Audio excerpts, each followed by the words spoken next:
Congressman Tim Burchett. Congressman, how are you doing tonight, and how do you think the speech went? Well, it went about as well as expected. I didn't expect much from it, and I wasn't disappointed. The president really skipped over the border situation. He mumbled something about a solution, and he talked about how families were doing better, and that's just a lie. You talk to an average American family, it's costing them $200 to $600 more a month just to survive. And then of course, the usual, let's beat up on corporations. Well, I looked around in that room and I thought every single dadgum person in that room, their pension is based upon corporate earnings. It's based upon stock market. It's based upon Wall Street. Those are the things that capitalists do. And I thought his talk about what we're going to do in Gaza, we're not going to put troops on the ground, but yet the troops are going to be building this port. And that just looks like another boondoggle. It's going to get Americans killed. And why in the world are we funding both sides of that war? Is exactly what we will be doing. We'll be helping Israel. We'll be helping Hamas. And that's what we've done. We funded Iran. They funded the Houthis. They killed Americans. They killed some folks on a Greek ship yesterday. And of course, they'll be funding Hamas in Gaza. So, Congressman, in your opinion, do you think Biden took a strong enough stance in support of Israel tonight? No, I do not. I think his solution is of supporting the enemy is not a.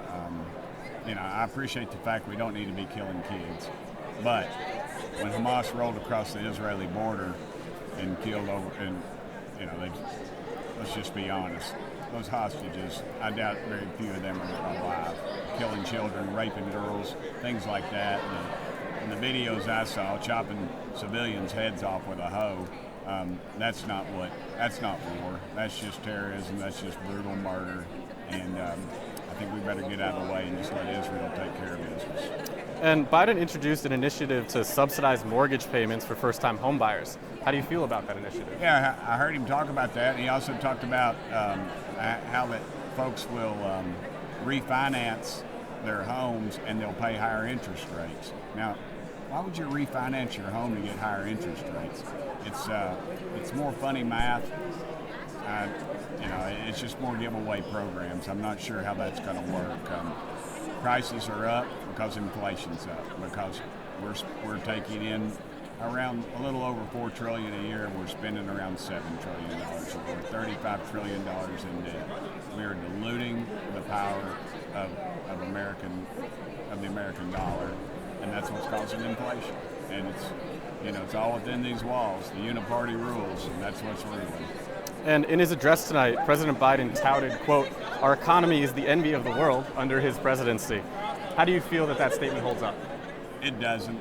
Average families paying $200 to $600 more out of pocket a month just to survive. That's just things like eating, gasoline, heating fuel, things like that. And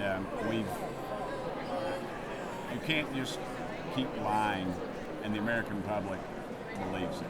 They're tired of it. And the main reason you're not hearing more of them complain, because you know why? They're working extra jobs. They're taking care of their families. They don't have the time to come down there at 2 o'clock in the afternoon and protest and block streets and do things like that, because they're working for a living, and they're having to work harder now under his White House than they ever have in the past. And Congressman, in the last 10 months of the 118th Congress, what would you like to see get done?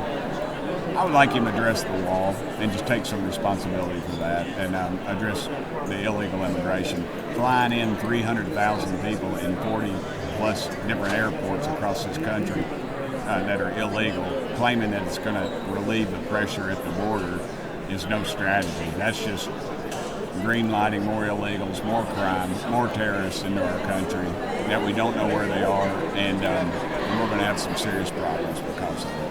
And Congressman, do you have any final thoughts or notes that you would like your constituents or the American public to take away from tonight? I'd like the American public to know that a lot of people in that room do not believe a word he said tonight. And I believe that covers the majority of Americans. Congressman Burchett, thank you so much. Have a great rest of your night. Thank you.